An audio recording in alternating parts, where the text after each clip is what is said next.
Good evening, everyone, and welcome to this very special Fane Online event to celebrate the launch of Blessings, the debut novel by rising literary star Chukwuebuka Ibeh. My name is Okechukwu Nzelu. I'm a novelist and freelance writer, and I'm delighted to welcome you to this event. Chukwuebuka Ibeh, how are you doing? I'm very well, thank you, Okechukwu. Very nice to meet you. You too. Thank you so much for joining us online. How is everything going? I know that the book is just published now, and how are you finding everything being an author for the first time? First time indeed. But it's been really, really exciting. There's a lot to do, a lot of fun things that I actually like to do. And it's the, it's basically the moment you wait for, it's the moment when you get to actually see something that you've been working on for a really long time actually make its way into the world. And you hear all this, so much has been said about what you feel and how it is, but there's nothing quite like actually experiencing it for the first time, and it's the most glorious feeling. It perhaps comes closest to actually giving birth to a child. I know that's such a reach, but that pride after the immense pride you feel after the whole torturous, you could say, process. It's very fulfilling. Yeah, and I want you to enjoy that because it's a wonderful feeling and you deserve it. For anybody who hasn't read the novel Blessings yet, do you want to just give us a quick summary about a quick blurb of the novel? Absolutely. So Blessings is it's a novel that's set in Nigeria, and it's many things, but I think it primarily follows two characters, a mother and a son, named Uzoamaka and Obiefuna respectively. And they're growing up in this sort of small town, Port Harcourt. But Obiefuna comes into a knowledge of his sexuality quite early, and he gets to find out that he's gay. And so the novel sort of tracks what that means, particularly in a country like Nigeria, where it's um, it's not only morally wrong, it's not only regarded as morally wrong, but also criminal, at least eventually criminal, the way the novel tracks it. So I think it in some ways interrogates what it means, how we navigate, number one, when it's how the moral implications of that, and then later on the criminal implications of that. And juxtaposing Obiefuna's experience is his very loyal but religious mother who has to navigate loyalty to her son, but also holding firm to what she believes is right. And that I would say that constant pull and pull over what you know or what you think is right over what you want to do or accept. Those are two themes that the novel kind of wants to interrogate. Yeah, you're already sort of preempting so many of my questions, which is fantastic. There's so much in there that I think we're dying to talk about. But before I do, would you be so kind as to read a little bit from Blessings for us? So I'm just going to read from a very short excerpt of Blessings, and the section I'm reading is just a brief context, so people get what it is I'm talking about. And it's the section where it's sort of like a flashback to when Obiefuna, the boy, is born and what his birth means to his parents. And this is still from Uzoamaka's section. Of all the things there are to worry about during pregnancy, the name for the child was what troubled Uzoamaka the most. She thought the suggestions from her friends, Chidera, Tochukwu, Ngozi, too regular, too simplistic. Anozie's suggestions too practical, or, like everything about him, having a curious, archaic ring. Who named their child Nana? She wanted a name to capture her gratitude for his decision to stay past the second month, for allowing her to witness his first kick by the fifth, a simple, wondrous proof of her body's capacity to sustain life, after many miscarriages had led her to believe otherwise.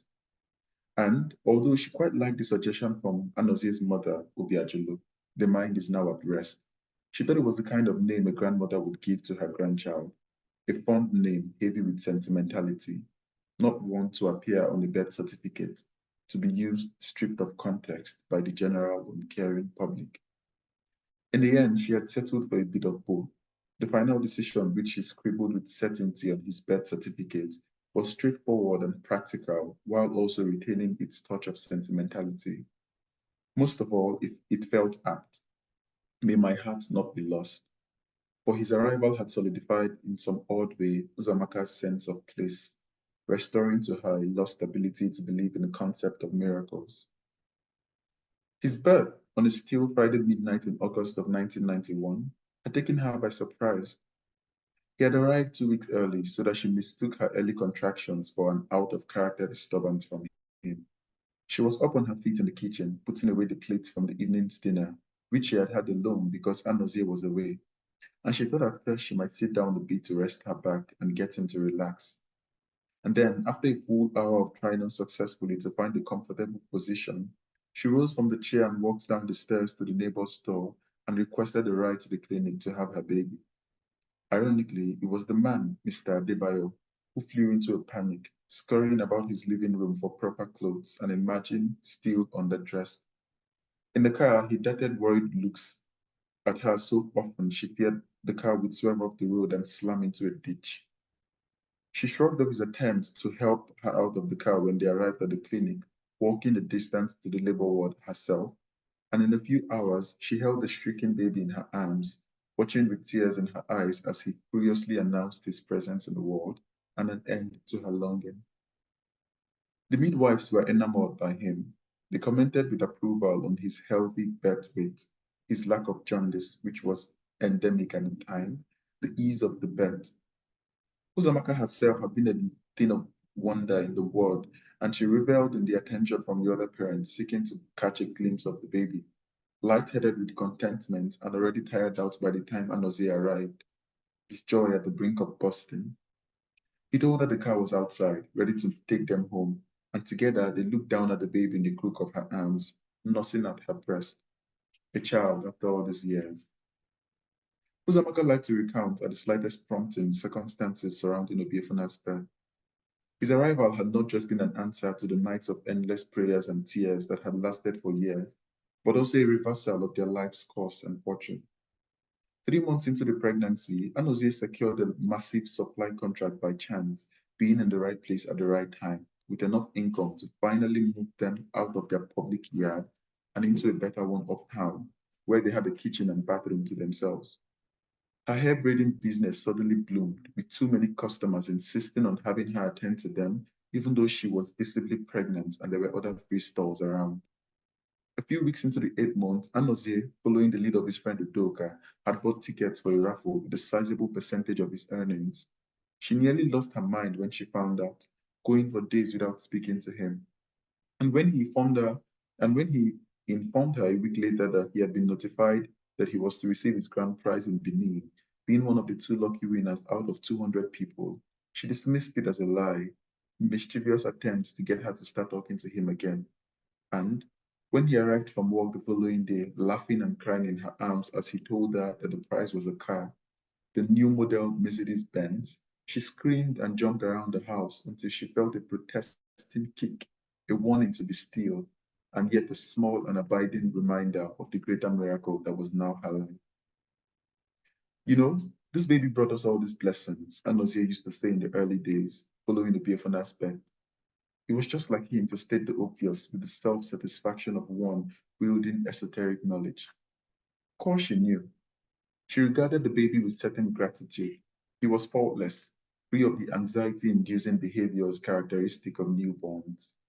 He was popular at the market for his ready dimpled smile and his full hair, which was soft to the touch and made people assume initially he was a girl.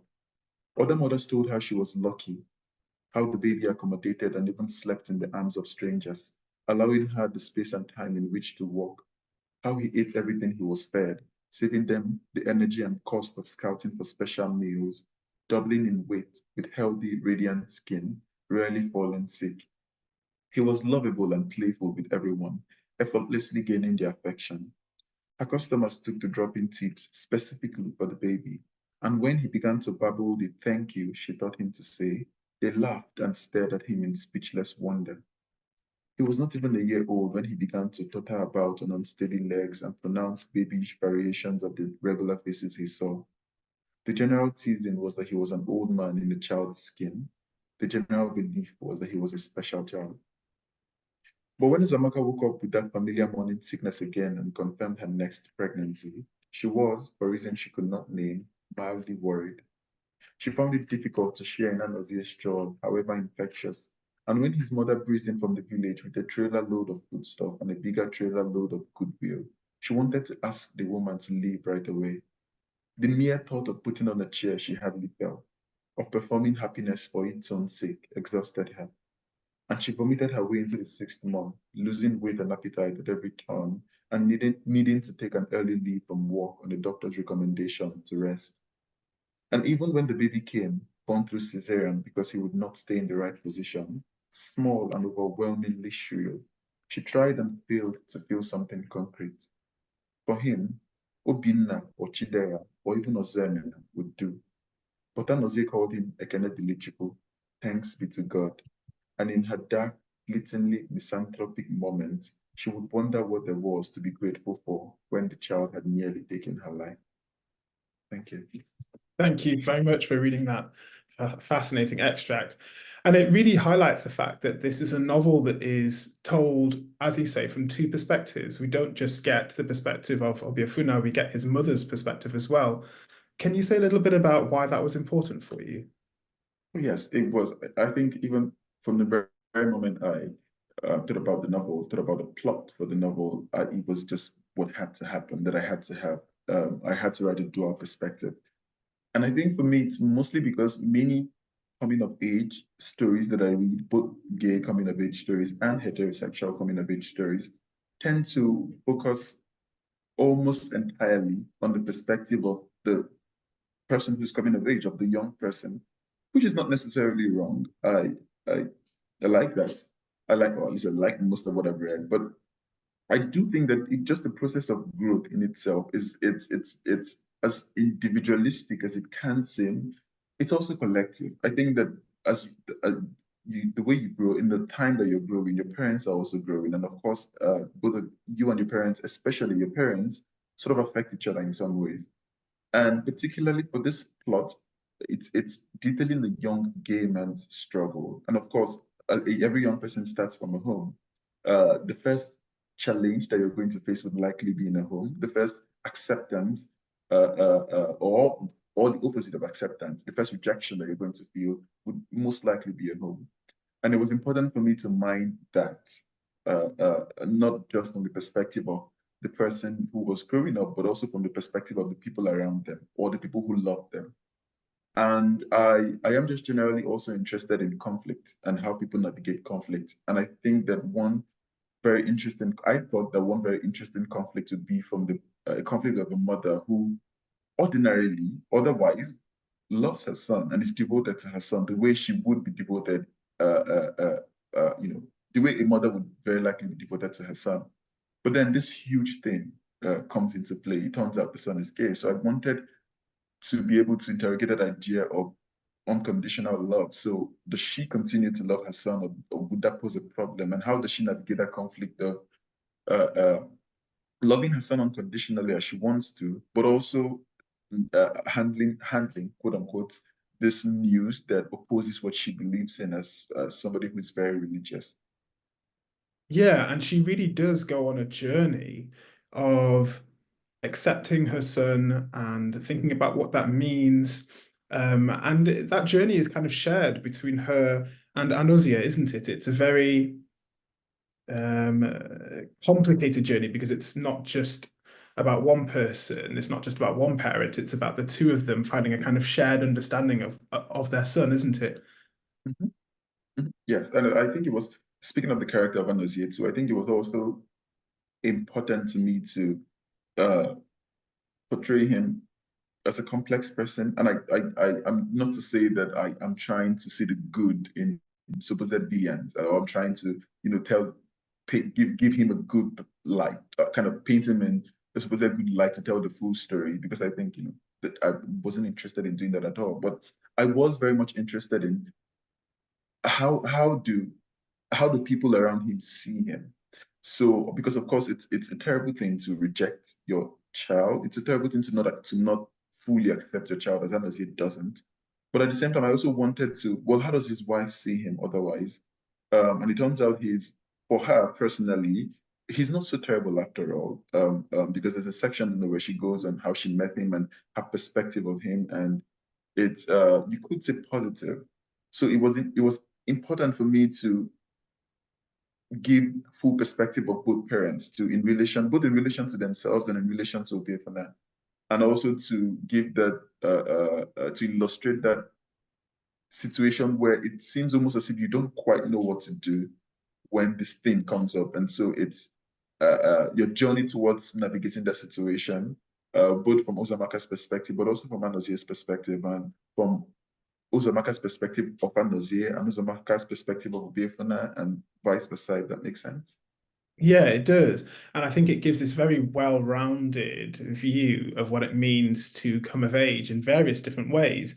I mean, was it important for you to write a coming of age story? We really follow Obiefuna from even before he's born, right up until towards the end of the novel, adulthood. Was that important for you to show that particular section of life, especially within a queer context? Oh yes, yes. I think I was always going to write a coming of age novel anyway. But yeah, again, because it's now here's one thing, and maybe this is where I'm going to sort of delve into politics. I find that oftentimes when you talk about just the concept of queerness, one thing, and this isn't even specific to Nigerians. I think this is actually a thing all over the world where people will tell you, well, keep the kids out of it. Don't involve the kids. I see the way queerness works is that you wake up at your 18th birthday and all of a sudden you figure it out.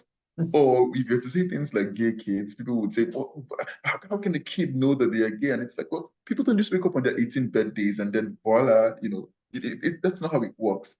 So for me, it was important for me to show that. It was important for me to show how when a child figures out, because the thing is, I think children figure it out, but you don't quite have the language for it. You don't quite have the words for it. You just know that everybody in your class, seems to have crushes on girls, and you just don't.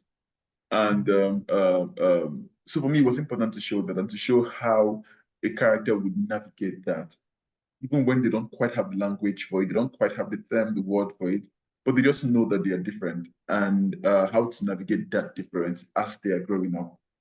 Basically, so you could say this was like a protest or an opposition to the what seems to me to be conventional wisdom, at least for some people, that you should keep the kids out of it. I wanted to say that the kids are actually very much involved in it. Yeah, I mean, and the novel does not shy away from some of the more negative elements in which children are involved in queerness. The violence that is threatened towards queer children and young people, the isolation, the threat of loneliness. And you said something very interesting there about the fact that so often we don't have a language for what it is that we're experiencing as queer people. Were you trying to offer a sense of that to readers, to try and offer a kind of a language and a vocabulary for readers? Because I noticed that so much of this book explores unspoken desires, unspoken feelings, things that are taboo or shameful, or just things that we don't necessarily have common words for. Was it important for you to contribute to that conversation? Absolutely. And just in addition to not even having a language for it as the queer person, it's also not even having a language for it as the people around the queer person, or just an unwillingness to directly confront it head on.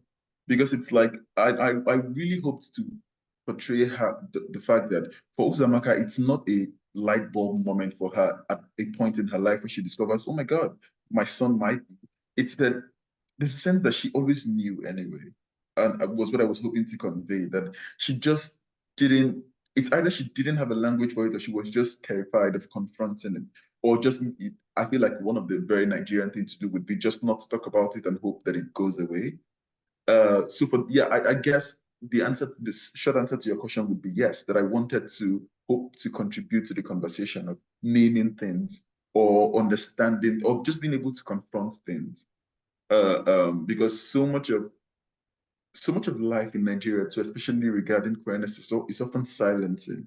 It's often either passive silencing, in that we just don't talk about it and hope that it goes away, or even active silencing, being that they send you away.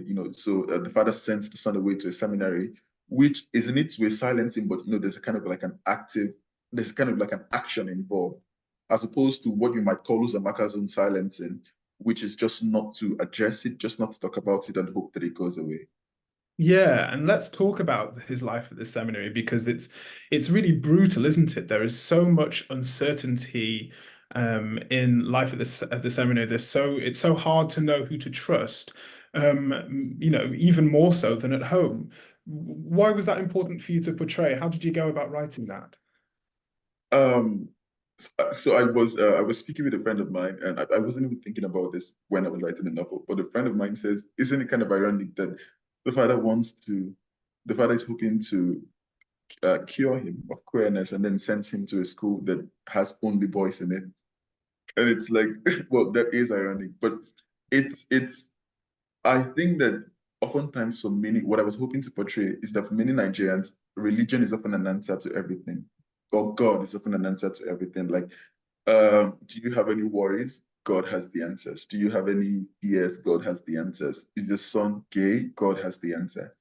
And so for me, that was it. It's that so Anoze's reasoning was that his son isn't what he hoped. He's scared that his son might not be what he wants him to be. And so somehow he needs to be in the seminary, and the seminary would quote unquote fix him.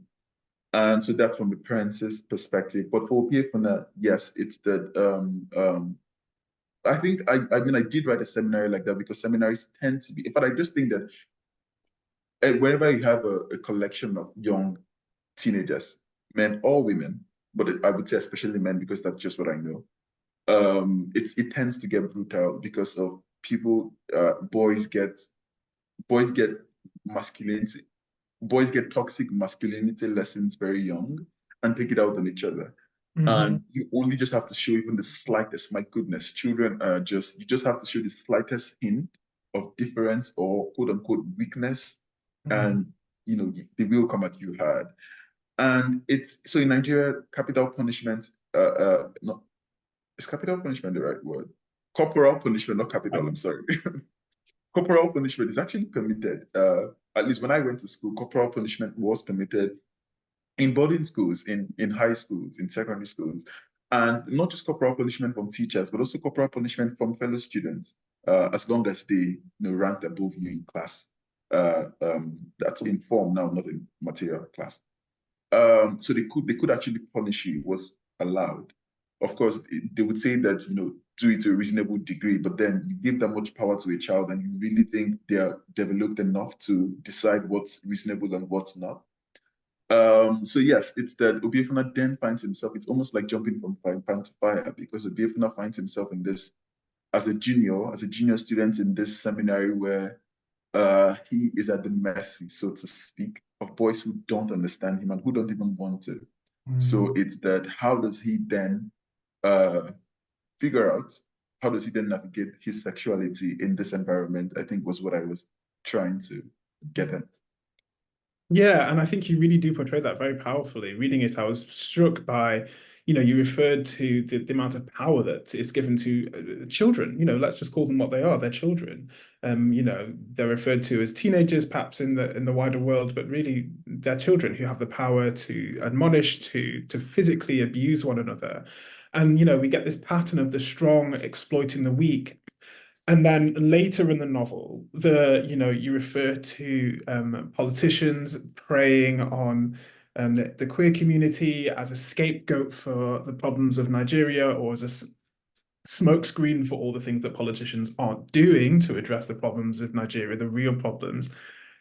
I wondered if the seminary was actually a microcosm for the wider world of politics, or just the wider world in general. That's such a clever reading. But yes, it wasn't, and I don't even think it was done consciously. But yes, now that you mentioned it, that's going to take credit for that. Uh, but because I guess that was somewhere at the back of my mind. It's that one thing because I also went to a seminary. I would say that mine wasn't. I did. I don't think mine was. Well, I guess it was, but I didn't suffer basically as much as a Biafran did, thankfully. But it's that in the seminary, there was one thing I quickly figured out, And one thing that seems to abound is the idea of reciprocity in as the way it relates to the brutality, because it's like you quickly learn that you quickly learn the idea of reciprocity, which means that you give what you receive, and possibly even give in twofold what you receive. And people quickly learn that even the junior students who are currently being punished quickly learn the idea of reciprocity, and it somehow helps them cope. Because then there's that promised future of taking out what you're currently getting on some other innocent person. So if you're, I don't know, being whipped on your bare back every night, you kind of take it. You don't even report it, because I guess, if you could report, there's a question of even if you report it, would anything serious be done? But aside that, you don't even want to report it, because then you've gotten this idea of reciprocity, and you've learned that if you are able to survive what is being done to you, you can then do it to someone else in the future. And as terrible as it sounds, as sadistic as it sounds, people take pleasure in that. So junior students are able to withstand that brutality with the hope that they will then take it out on another junior student in the future when they are seniors. Um, so yeah, I guess it's that is sort of reflected in the wider society too, where there's just that feeling of exploitation and that feeling of distraction. It's like thinking of something else and making victims of someone else to somehow protect you. And I'm trying to find a straight line between that and what politicians do, but I guess maybe that there's a line somewhere that it feels to me like Nigerian politicians in particular, I think politicians all over the world, but Nigerian politicians are particularly skilled at deflecting. So it's that whenever we have real problems that they can confront head on, they often look for what else to do, what else to focus their energies on, what else that they know Nigerians would rally around and would distract Nigerians. And then you have a case where in 2014, Boko Haram is like ravaging the north. Nigeria is basically falling apart. And what was on the priority of the lawmakers? What was on the priority of the president?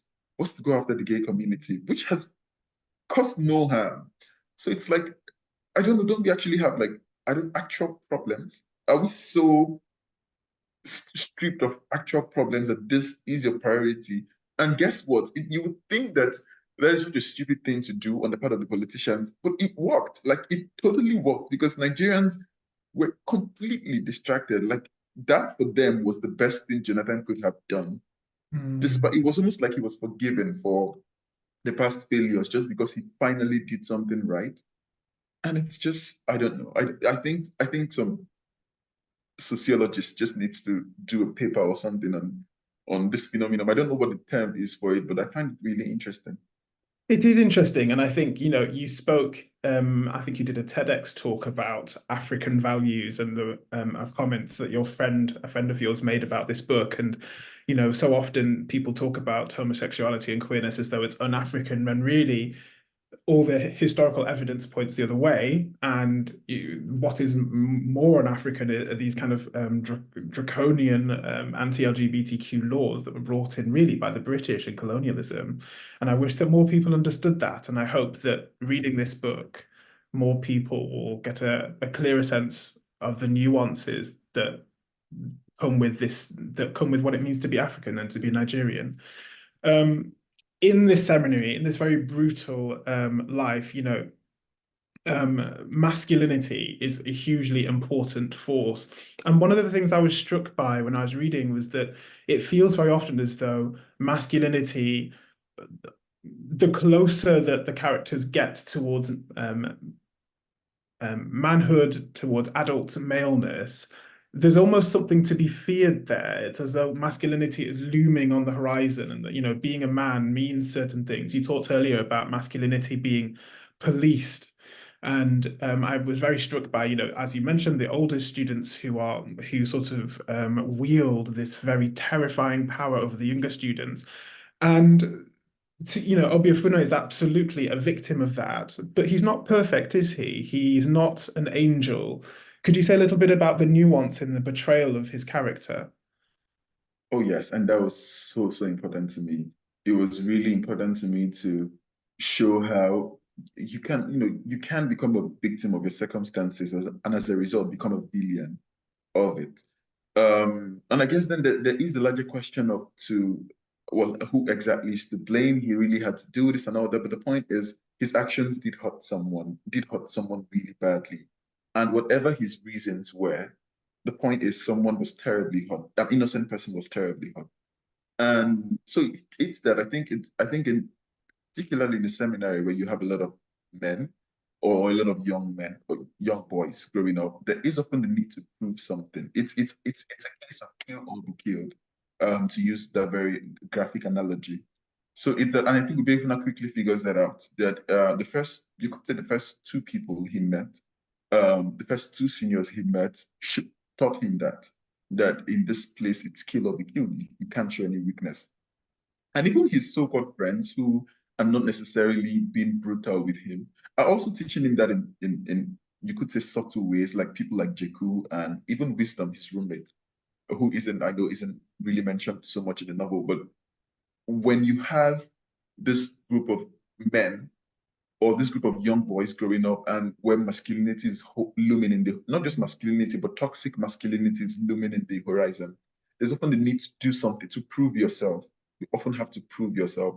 And I thought the scene where Obiefuna then turns on as somebody who's basically like him was just a way of proving himself to these people, of proving something, because he very quickly realizes that not doing that would then be drawing questions. And the last thing you want to do in this circle is to draw questions, is to make people question you or to figure you out, because there's so much hiding involved. And again, that the question of deflecting, that's where as you're hiding, you're also deflecting. So you want to be able to deflect attention from you. And he feels that because he's a child, he feels that one of the best ways to deflect attention then would be to turn on someone else who is much more obvious. And in doing that, he would have proved something to his friends and to people who, are eager to believe that he's one of them. Yeah, I mean, it's very, very effectively portrayed as this very brutal environment. And, I didn't go to boarding school myself, but in fact, the portrayal of boarding school in this novel reminded me of a lot of the stories that I've heard about boarding schools in this country, where, as you say, you are treated brutally on the promise that one day you'll get to treat somebody else brutally. And it is this very sort of kill or be killed environment a lot of the time, from what I understand. And I think it's perhaps unsurprising that so many UK politicians have come up through that system, knowing what we know about the UK political scene.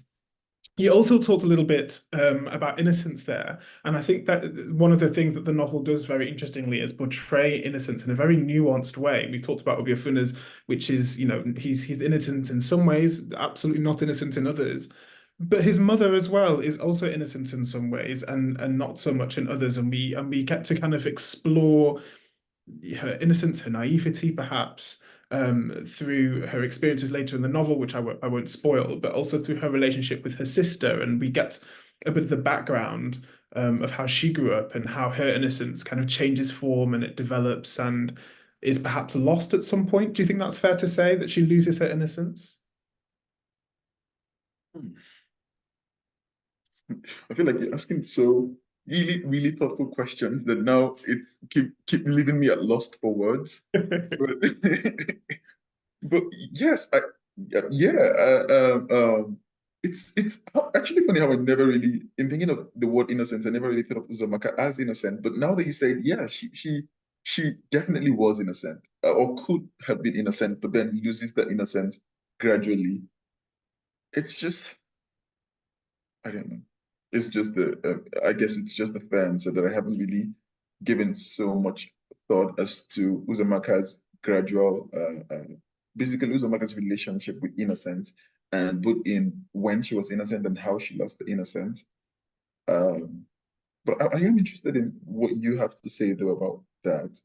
At what point do you think that, at what point do you think she was innocent, and at what point do you think she lost it, if she did? Well, I was just reflecting on something that you said earlier about the fact that there's a point in the novel, a period in the novel where she kind of knows and at the same time does not know that her son is gay. And then later on, she kind of realizes it very starkly. There's a moment when she realizes, my son is in love. I think when she's saying goodbye to him at the school gate. And then from there on, her journey kind of changes and she kind of has to think to herself quite consciously, what have I allowed to happen with regard to my son and his father? What have I allowed to happen with regard to my son and this education, this school that he's been shipped off to when there is no reason for him to leave home, really?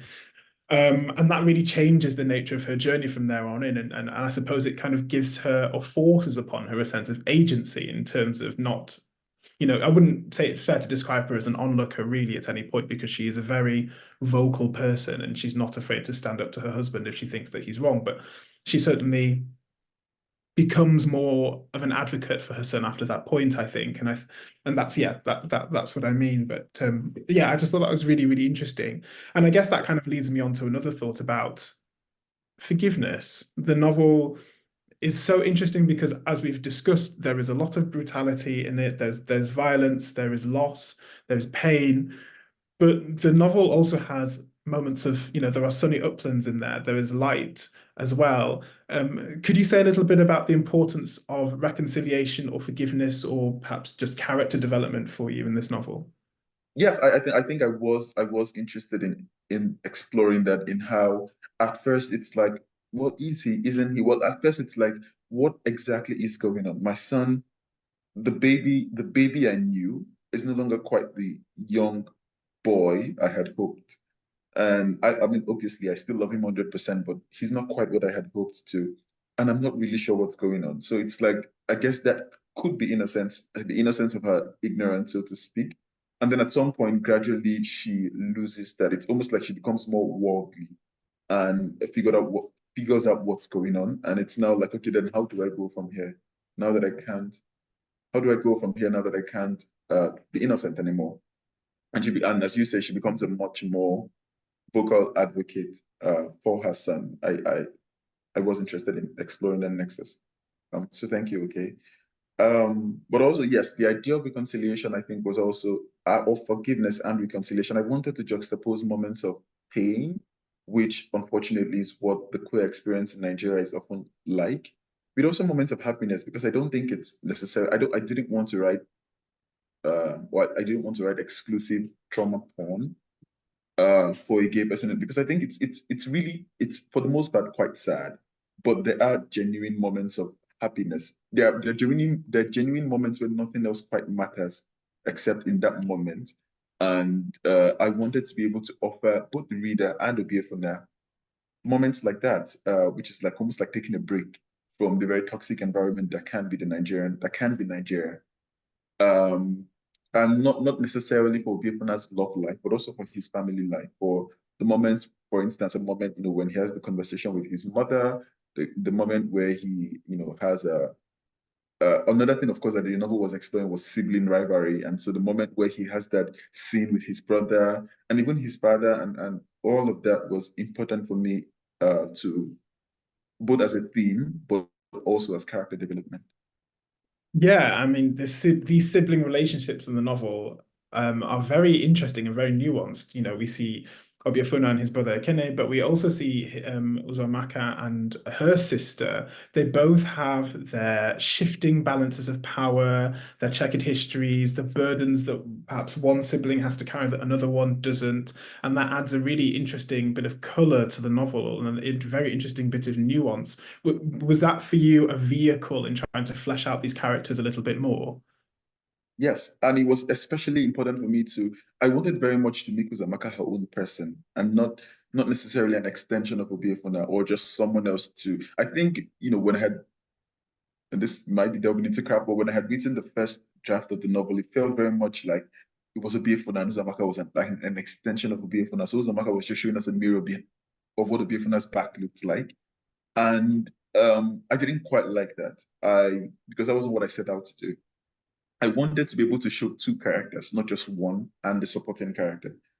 And so yes, I think I wanted, especially the whole scene, that the scene you just referenced, I wanted to show Uzamaka, both the scene with her sister and the scene with Anozi. I wanted to show Uzamaka as what she does separate from Obiefuna.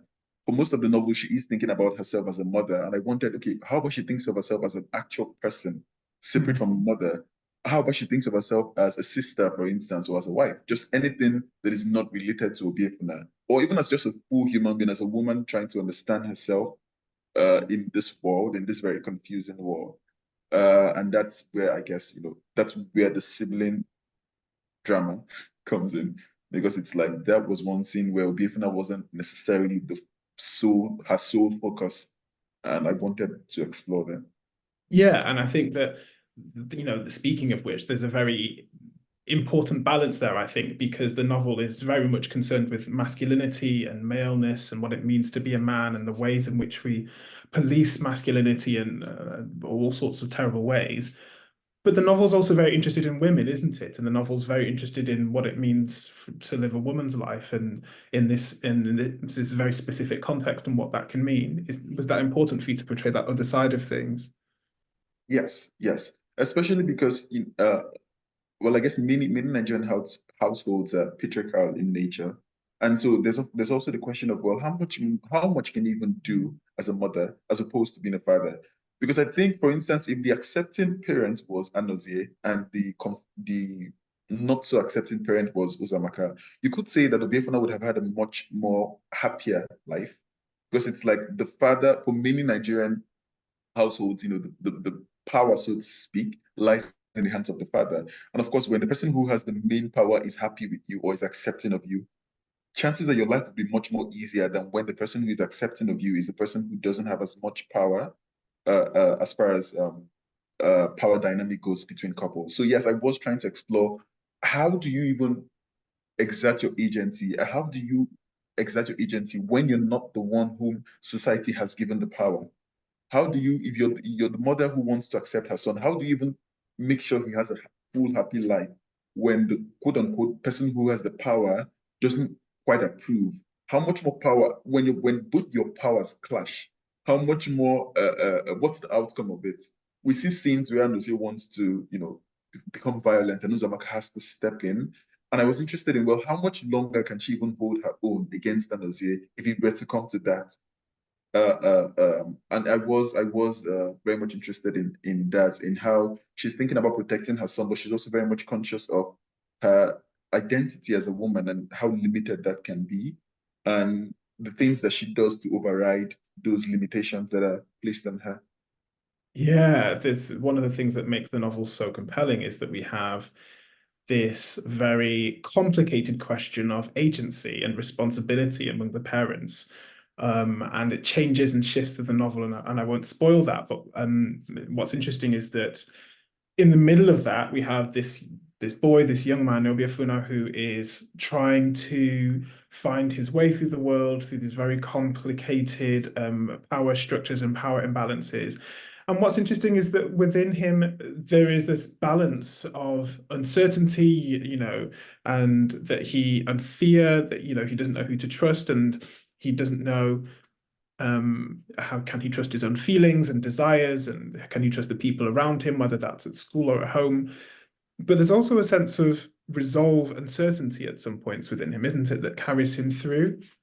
Yes, yes. And I think, ironically, the one victim that he turns on did have some hand in teaching him that. That's the character who, the character who Bifna makes a victim of.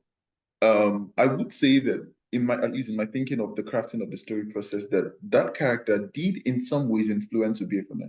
That yes, most of Obiefuna's life had been, debating with trust, whom to trust. Because he doesn't even quite trust his mother, who you could say is the one person who is an ally as far as ally goes, at least of course before the later part of the novel where he is out of the seminary and in university and he meets an actual community. So prior to that, there's really no one. There's actually no one at all that he trusts. And yet, by the time he gets out of school, he's much more, you could say, mature. I think number one, that might have something to do with just growing up, and that in growing up, you're just exposed to much more information and much more knowledge than you had as a child. And you're so for that reason, you're much more accepting. But it's also, I would say, exposure, that prior to going to the seminary, for instance, I don't think Obiefuna had, of course, except a boy who, except his very first crush. I don't think Obiefuna had been exposed to anyone who was like him or whom he thought was like him. And then he goes to the seminary and he sees somebody who is not only like him, but is very, very comfortable being that way. And despite the fact that he turns on that person and he's used as a pawn and you could say he's a victim of his own circumstance and whatever, the point remains that he did meet someone who was very much comfortable the way they were. And that does something to your psychology, I think, that even if you go ahead to, make a victim out of them, you are thinking about them. You are in your subconscious, you're wondering what gives them that audacity. And it does something to your psyche. So that was what I was hoping to portray, that by the time then he leaves school, number one, if you add the fact that he has grown up, so just for the mere fact of growing up, and that he has finally been exposed, so to speak, to someone who is like him, um, he's much more understanding of himself now, and much more understanding of what it means to be like that than he was when he first came in. Yeah, and I think that that is something that we all need to be reminded of from time to time, is the fact, the importance of seeing, maybe role models isn't the word, but seeing people who, despite being marginalized or even brutalized, are defiantly comfortable with their own selves and their own identities. Something that you mentioned earlier really stuck with me. You talked about not wanting to write trauma porn, and I think this is something that quite a lot of, maybe perhaps every queer writer comes up against. It's the question of how much trauma or pain or violence do you want to show in your novel? I recently read the novel Carol, or the Price of Salt by Patricia Highsmith, a lesbian sort of thriller, and in the afterword to the novel, the author talks about how she received a letter from a reader saying, "Thank you for giving this a happy ending. I didn't know that queer stories could have happy endings." Now, without talking about the ending of your novel, and without spoiling it for anybody, we know that certainly in the first sort of two-thirds of it, there's a huge amount of trauma and pain and violence. How did you approach that question of how much trauma or pain to show in your novel? Oh my God, now I'm even wondering, oh my God, why I use that term. Because I think that the term is often sometimes used unfairly, as a way to sometimes even critique or criticize marginalized writers writing about marginalized identities. Because again, there's the huge question of what is trauma porn. Yes, definitely, there are people who set out to just put as much trauma as they possibly can. But I feel like personally for me, there's also the question of, well, most of the things that they're writing about do happen. Like it is quite sad and quite painful and quite dangerous to exist as a queer person in Nigeria. So if a writer were to come up and completely from beginning to end write about the pain and tragedies and trauma of living as a queer person in Nigeria, I don't think it's false. It's I know what I just feel like it's a complicated, it's a loaded question of intent, that what and nobody quite knows intent. You can't quite unless the writer tells you, you don't quite know what they were thinking when they were writing. What you call trauma porn might just be a writer writing how it is. If it turns out to be traumatic, well, real life is traumatic. It's you can't quite blame the artist for portraying life the way it is. So yes, so I have a complicated relationship with that term even, so I'm quite surprised that I even said it. But for me, basically for me is that I wanted to be able to, kind of going back again to what I said, that I wanted to be able to detail as much trauma, you could say. I wanted to be able to tell the truth, the way it was. And the truth, I think, is that in the midst of so much trauma that it is, that the existence, the reality of growing up gay in Nigeria, that as traumatic as it can be, that there are also moments of happiness that filter in from time to time, occasionally. There are also sometimes when you're just in your family and you're just happy, and there's just this ordinary happiness. And yes, most of it is, or not most, but sometimes some of it is false because your parents might not quite know, and all of that. So there's the blissful ignorance and the happiness that comes with blissful ignorance. But the point is, it is happiness. And I wanted to be able to show that, I think. So I didn't, I can tell you my own intent, that I approached the novel with, number one, wanting to tell the truth, wanting to tell how toxic and brutal a boarding school can be, especially for a gay kid with so many other male straight students. But also that sometimes, you're just with friends who like you and you're quite happy. So as far as an ending goes, it's that I I think Obiefuna is very much still growing up. And I think I was very conscious of that when I was writing and when I was getting closer to the ending. So I wanted the reader to be very much aware that this is still very much a story in progress. There is no resolution, so to speak, just yet. We haven't gotten to the end of the story. That's very interesting. Do you have a sense, because you speak so well about the truths to which we are not necessarily exposed about what it means to be queer, especially to be queer within a Nigerian context. Do you have a sense of a particular reader or readers rather that you're writing towards, or are you writing towards towards queer Nigerians? Are you writing more broadly? I think both. I think it's obviously specifically queer Nigerians, just because I think many queer Nigerians are going to relate to this story. Um, but also just the whole of I think also just all Nigerians, because I think the novel is very much, I would say, political as it is personal. That it's a story that gets to, it's a coming of age story that is very much personal, especially for someone who's growing up queer in Nigeria, but it's also kind of like a political call out. Like it is, I was angry when I was writing certain sections of it because I think that Nigerian politics I think all politics is dirty or can be dirty, but there's a particular dirtiness. Sorry. There's a particular dirtiness of Nigerian politics that just grates me so bad. And so for me, yes, I want the novel to be read by all Nigerians if possible. All Nigerians who lauded that obnoxious bill when it was passed, that obnoxious legislation. So it's very much a call out of that, and it's sort of like a critique of that. So it's sort of like a critique of a very ineffective government who make scapegoats of its own citizens just so it can appease other citizens and it can deflect attention from its failures. Don't even get me started. It's Yeah. No, it's wonderful to be talking about this so openly. It's not talked about often enough, so I appreciate this. I wanted to talk a little bit about your writing style. I was fascinated by it because it strikes me as quite classical in a sense, your style, perhaps even more than contemporary. You have these very key episodes in which you illustrate key points about characters, very key conversations picked and sort of placed for us along the line of this story. Who are your influences? Who are you influenced by when you're writing?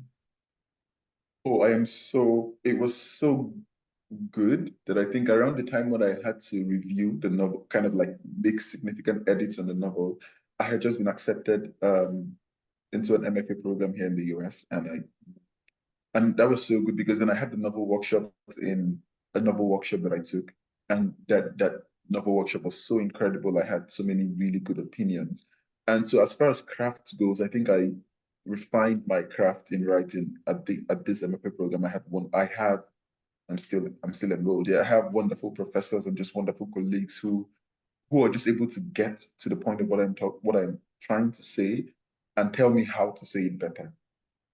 So as far as the crafting process goes, generally those are the people that I give credit to. But as far as uh, influences goes, I'm generally just drawn to the work of, especially with things like language, pacing, and transition, and maybe even dialogue, the work of the American writer John Palahiri. I just love everything John Palahiri has written, and I often study her writings the way she does with the things that she does with language and the way she does pacing and time and all of that. I also just really like the minimalism of Raymond Carver, which is sort of ironic because I don't necessarily think I'm minimalist, but his sentence structures are usually like a gut punch for me, at least, and I'm often trying to imitate that in some ways. And of course, I don't. I think there are very few writers who write Nigerian. I think that one person whom I think gets beautifully to the Nigerian experience, especially the Nigerian Igbo experience, is the writer Chimamanda Ngozi Adichie, whom I studied under in Nigeria. And so I think this three writers in particular, so many others, but these are the three whom, when asked about influences, these are the three whose works I usually return to, especially when I'm trying to learn something that I'm hoping to translate in my own writing. Yeah, and I think you do. You know, I'm thinking of Half of the Yellow Sun, Chimamanda Ngozi Adichie's second novel, which is about the Biafran War. And I remember reading and about how following the publication of this novel, a silence about the Biafran, it was as though a silence about the Biafran War had been broken for many people. And that takes me back to something you were saying earlier about the silences that people have about homosexuality, about queerness in Nigeria. And I hope that with the publication of this novel, with the reading of this novel, the discussion of it, that silence is broken down bit by bit and that we get to move forward. Now, as you mentioned, you're doing an MFA. Are you still enrolled in that at the moment? Yes, yes, I am.